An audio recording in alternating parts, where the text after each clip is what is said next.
Nous avons déjà évoqué le Nasi, le mois intercalaire, lorsque nous avons parlé de Ramadan. Intercaler un mois dans le calendrier, mais pourquoi donc ?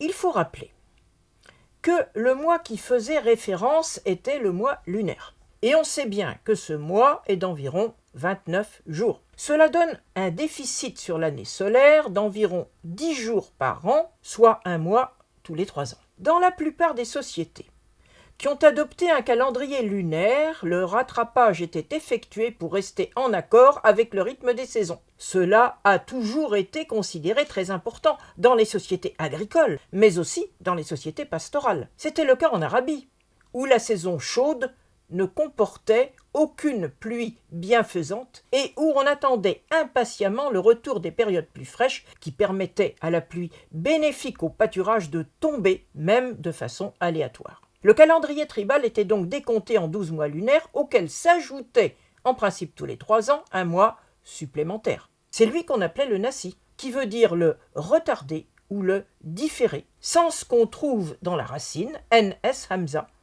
qui donne le verbe nasa'a, qui signifie retarder, donner un délai. Il se trouve que dans la société tribale d'Arabie, c'étaient les pasteurs nomades, donc des bédouins, qui traditionnellement décidaient d'instituer le mois supplémentaire telle ou telle année. C'étaient eux, en effet, qui étaient les plus impactés par l'attente de la pluie pour les pâturages de leurs chameaux. Nous avons déjà parlé des 3 mois sacrés, durant lesquels avaient lieu les foires et les pèlerinages des Bédouins.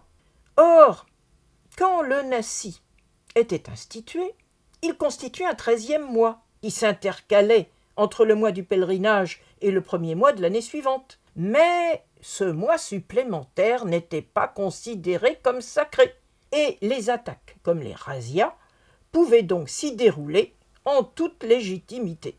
La question du contrôle de ce mois supplémentaire est donc une question politique. Le Coran ne l'aborde qu'en toute fin de période médinoise, quand Mohammed et ses alliés sont devenus les maîtres de la quasi-totalité des territoires de l'Arabie occidentale, qu'il s'agisse des oasis ou des terres de nomadisme. Le verset coranique de 9,37 intervient alors pour nous dire que le Nasi représente un surcroît de dénégation par rapport à la parole divine et qu'il égare ceux qui le suivent. Ils sont accusés de se prendre pour Dieu et de manipuler le temps selon leurs intérêts, en instituant tantôt un mois sacré où toute violence est interdite, et tantôt un mois où cette violence redevient licite. L'historien peut penser qu'on est là avant tout dans un contexte politique. Mohammed et ses alliés, qu'ont rejoint les Mécois et les autres cités, sont désormais en capacité d'imposer leur volonté aux nomades. Cela conduit à supprimer le mois intercalaire qui permettait de stabiliser les saisons. C'est donc le calendrier strictement lunaire qui est censé s'appliquer désormais.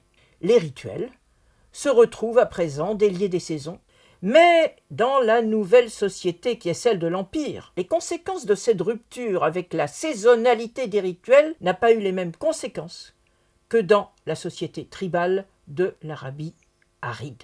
À très bientôt.